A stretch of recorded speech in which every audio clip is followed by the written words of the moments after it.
I love going on daily walks. It's such a great way for me to clear my mind and think things out. Often I talk to myself, which people think I'm crazy, but now that I've got a phone in my hand, people will just think I'm filming a YouTube video, and they're correct. I was thinking about resilience before. What is resilience? I think so many people don't understand what resilience actually means, and they either claim to have it or want to be more resilient. I think the word's thrown around so often without people really fully understanding what it means. Resilience is your ability to get back to normal after a setback or a challenge or a difficult time. It's your ability to stand back up after being knocked down. What makes you more resilient is being able to stand up again and again and again and again after being knocked down over and over and over. I was recently reading up on Colonel Sanders, the guy who started KFC, Kentucky Fried Chicken. This guy is the epitome of resilient.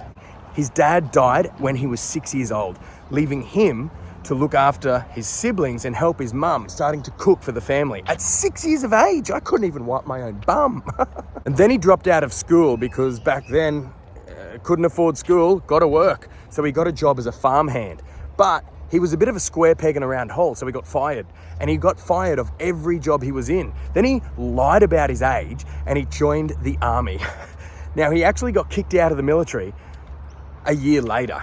Then Colonel Sanders bounced around from job to job, constantly being rejected and knocked back. And then at the age of 40, at 40 years of age, he decided he wanted to make fried chicken and sell it at service stations. He set up his own shop at a service station and he'd sell fried chicken. Then the restaurant burnt down. Then he built it back up again. And he started to have a few different restaurants. And then World War II happened and ruined him and threw him out of business. So there he was with nothing, having to start completely from scratch. Because he was resilient and was able to get back to normal after a setback or a challenging time after a difficult period, he discovered his secret herbs and spices recipe. What makes KFC famous? So then he wanted to franchise the idea and he went and pitched that recipe to a restaurant and then another restaurant. And then he got rejected again and again and again and again. He didn't get rejected from his secret herbs and spices recipe 3 times, 4 times, 20 times, 10, 100 times. He got rejected 1,009 times. So after the 1,009th rejection, sorry mate, we're not interested. He was like, I might try it again. He didn't think, I'll give this up and go get a trade. He thought, no, there's something in it. He believed in it. So on the 1,010th time, they accepted it. And now in 2022, there are over 25,000 restaurants in 125 countries. Now, collectively, the sales of Kentucky Fried Chicken every year is over $5 billion. If Colonel Sanders wasn't resilient and he gave up after the 1,000th rejection, there would be no KFC. It wouldn't exist. That beautiful, tasty zinger chicken. Sorry. In life, we are always faced with rejection. We are always faced with setbacks, being told no. Professional rejection, social rejection, emotional rejection. The difference between you and someone else who makes it or who's successful is who doesn't give up. KFC wouldn't be around if Colonel Sanders wasn't resilient.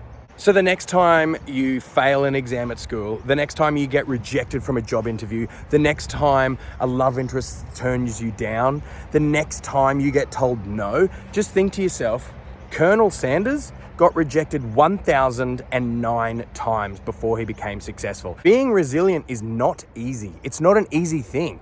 It's what's inside of you to make you keep going, to have that correct mindset to go, you know what, let's just try one more time. Let's just keep going. That's a really hard mindset to have. The way I have increased my resilient endurance is really simple.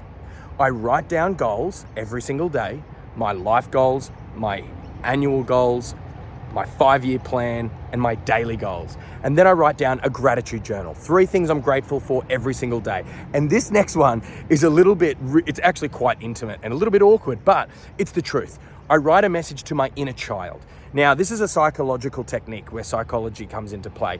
And I'm not a psychologist, okay, so this is not therapy, all right? If you need therapy, go and see a psychologist. They're so helpful. Make sure you find the right one for you.